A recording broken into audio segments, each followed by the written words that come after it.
What's going on, guys? Welcome on back to Second and Short, and we are back for Fantasy Fridays. My name is Tyler Ladder. I am joined with my co-host Aaron Ben. Another interesting thing is this game from Thursday night. I'm still recovering from it. I have not had enough time to get over.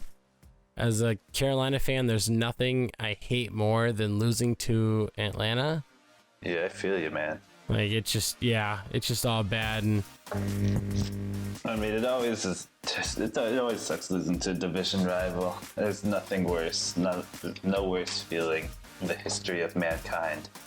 But anyways, let's dive on into our Fantasy Friday takes, and we're going to be talking about our studs, duds, and sleepers for Week 8 of the NFL season.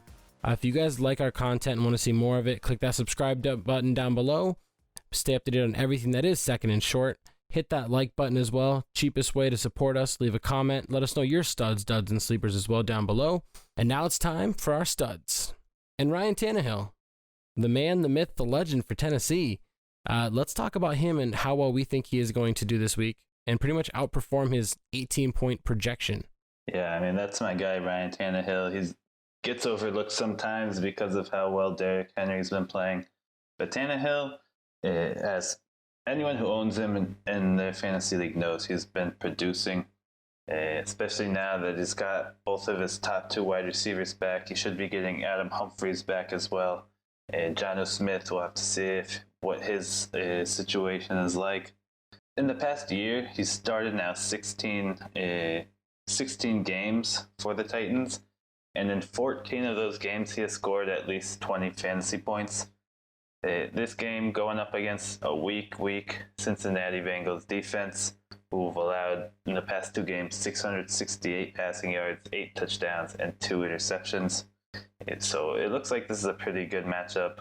The only problem I kind of see, they could get up, since it's a weaker team, they might get up by a lot of points and just end up relying on Derrick Henry to run the ball a lot and kind of taking away points from Tannehill.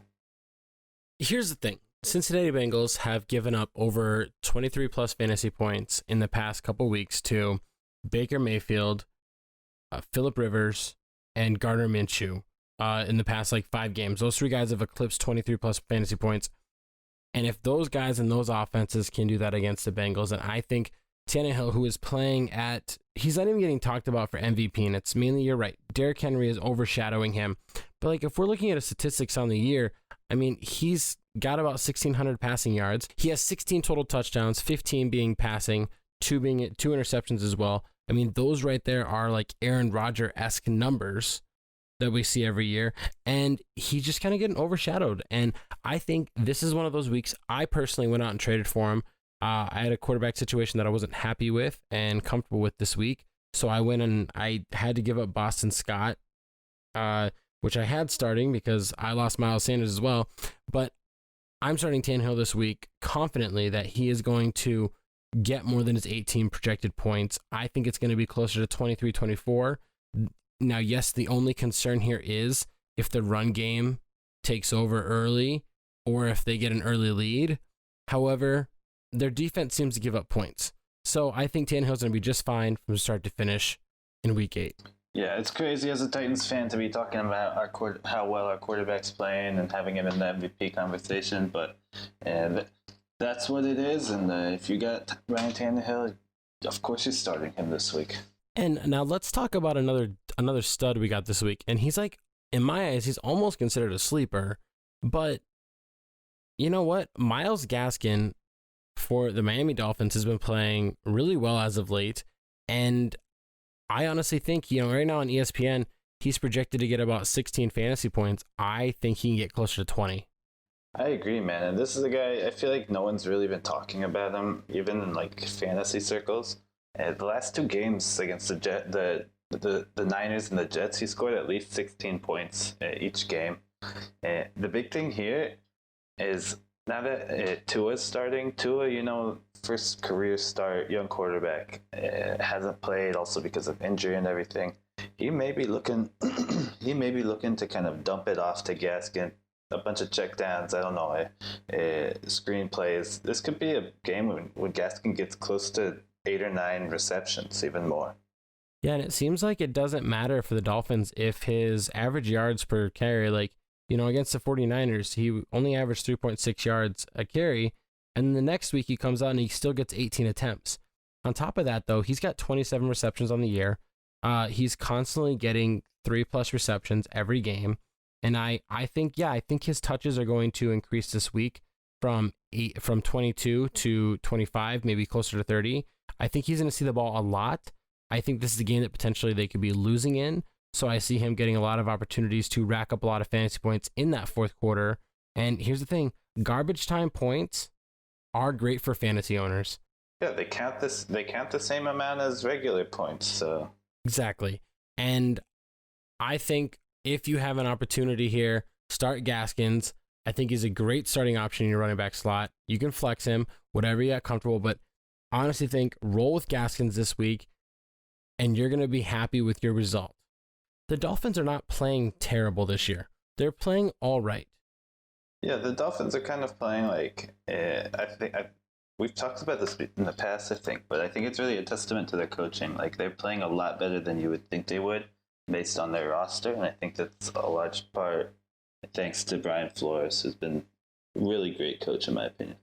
And that's going to do it for our studs for this week. So let's talk about some duds. Let's talk about some guys that are projected to do so-so, and we think they're not going to live up to that, or the matchup is just too risky to take the risk. And we're going to start with a guy that we literally had as a stud a couple of weeks ago, and that is Chase Claypool. I feel like at this point, he's rostered, let's check it out. He's rostered about 90% of leagues on ESPN, close to. He's been, he's averaging like 15 points per week if you take, all of his weeks put together. But here's the thing. Last week, he comes in, plays against Tennessee, a team that has allowed everybody to play well against them, and he gets one catch for -2 yards. And that's not the issue I have. It's the one target that I had. That's the issue to me. Yeah, I think this is a great example of not only do you have to look at the player, but you have to look at all of the circumstances and all of the outside factors on how he's going to perform. And the big games that he had the last few weeks were when Deontay Johnson was out or was playing injured. Like those 2 games against the Eagles and the Browns, had 11 catches and 4 total touchdowns. He had 15 targets in those 2 games. But against Tennessee, who they do have a weaker defense, a weak secondary, they had both Juju and Deontay Johnson healthy playing. Both of those guys had, I think, 8 or 9 catches each. And we saw that Claypool really he was back to being what he's supposed to be, and that's their number 3 option, which is okay because he's a rookie. He's not supposed to come in and automatically be their number 1 guy. Add in the fact that they're playing against a very strong Ravens defense, and I think you're gonna see more of what was happening last week than what happened the 2 weeks before that with Claypool. Yeah, I do think right now that he is one of those guys that is touchdown dependent. And these weeks for fantasy, once we get into bye weeks and everything, especially in 2020 now, I feel like it's very hard to sit some guys. But I think there are guys out there that you can take bigger risks on at the wide receiver position, which we will touch on in our sleepers.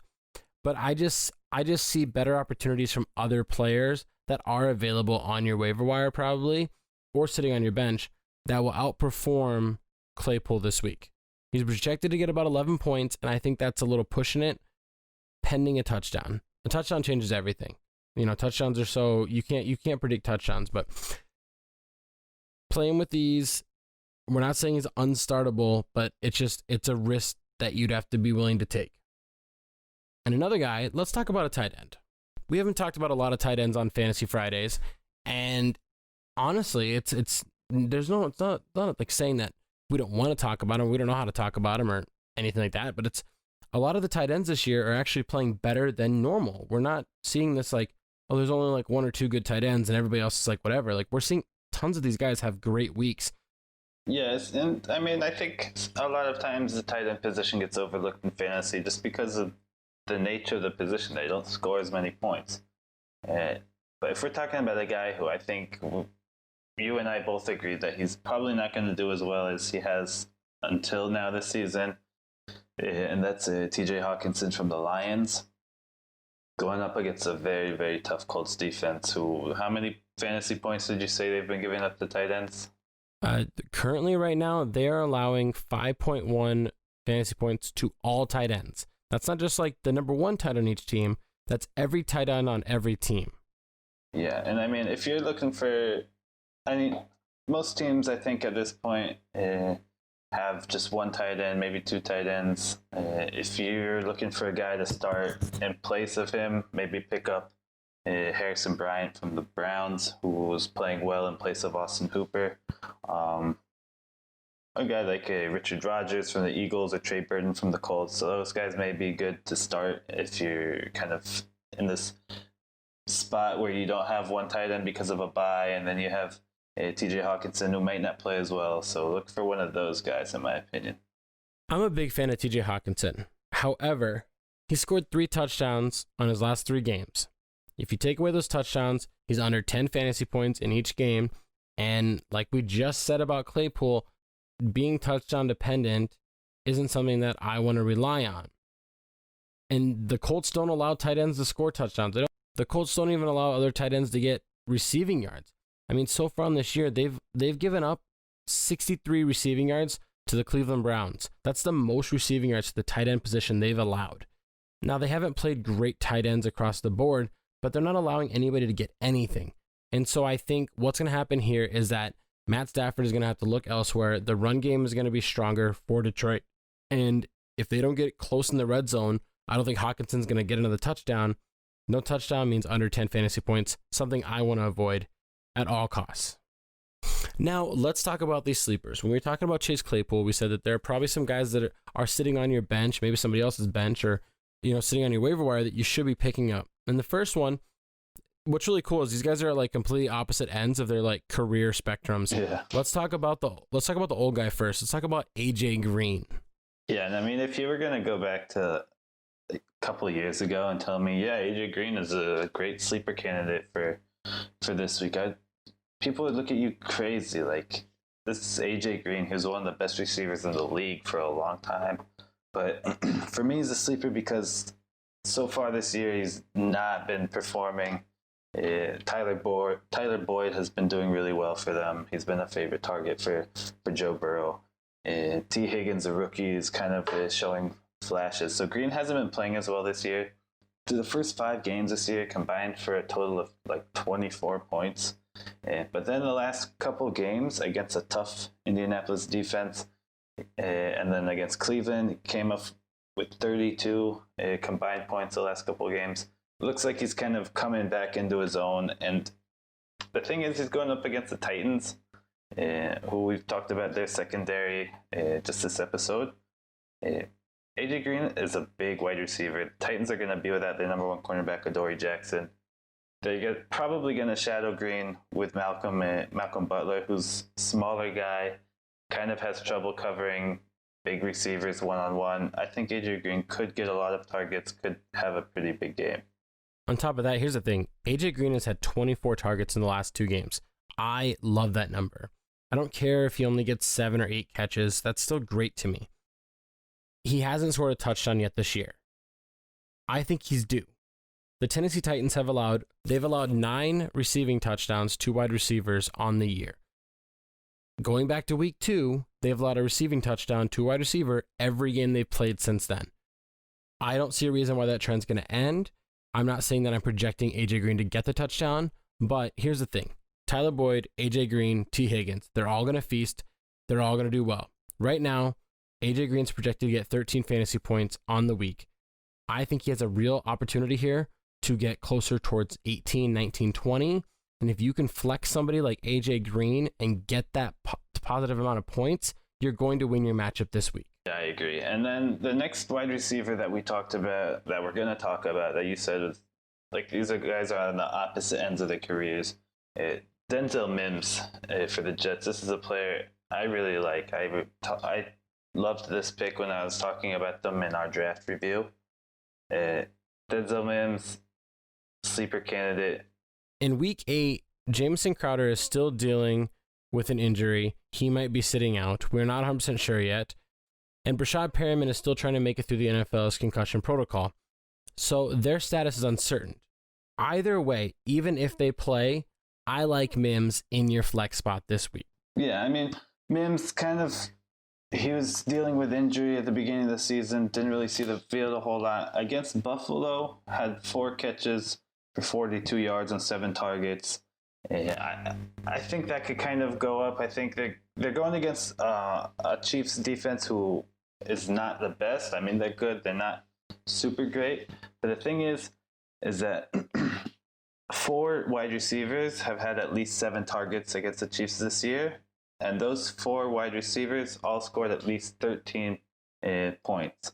So I think if Mims gets the sort of targets that he got last game, I think he'll have a pretty good game this week against the Chiefs. Yeah, and the Chiefs are, they're just below NFL average for fantasy points allowed to wide receivers. They're allowing just about 4 points less than the NFL average. But somebody has to get yards for this New York Jets team. Like, somebody has to. I mean, yes, I get it. They only had 4 offensive yards last week, but I'm going to just, chalk that up more to the Jets being bad than to Denzel Mims couldn't get open type thing. Like, Buffalo played well in the second half. It was a sloppy game. Kansas City has been one of those teams that can let somebody get a hot hand, or a receiver do really well, and they just can't contain them. And I think Cincinnati, I think Kansas City is going to put up a lot of points on the Jets fast, which is going to allow for some garbage time. Mims is only projected about 8 fantasy points. We think he's going to get double digit. He might be a guy that you can start this week due to your bye weeks and injury. And that is going to do it for us here on Fantasy Fridays. Thank you guys for tuning on in as we continue our journey through this fantasy land. My name is Tyler Lauder. He is Aaron Ben. I've already said it before. Check out all of our links down below in the description. Subscribe for more updates on all of our content we got going on. And if you want to see us on social media, look for us on Facebook, where we update every episode that comes out. Also on Twitter, where we also try to post polls and interact with all you people. And on Instagram, where we post discussion points, news updates, things like that, update our story. And then feel free to direct message us whenever you want, whichever platform, any day of the week. Except for Sunday, because I probably won't answer. Except for if you want to tweet us on Sundays, our phones will be with us. We will respond to your tweets if you want to ask us questions on Sunday. I get it. There's other people you could ask, but here's the thing. Every time you want to set your lineup, you want to ask somebody, hey, is this the best idea? And sometimes those people won't respond to you. Sometimes they're too big shots, to respond to everybody. Fake friends. We're real friends. Yeah, we're your real friends. We're here for you. So if you have a question, hit us up. Thank you guys for listening. Good luck in your fantasy matchups.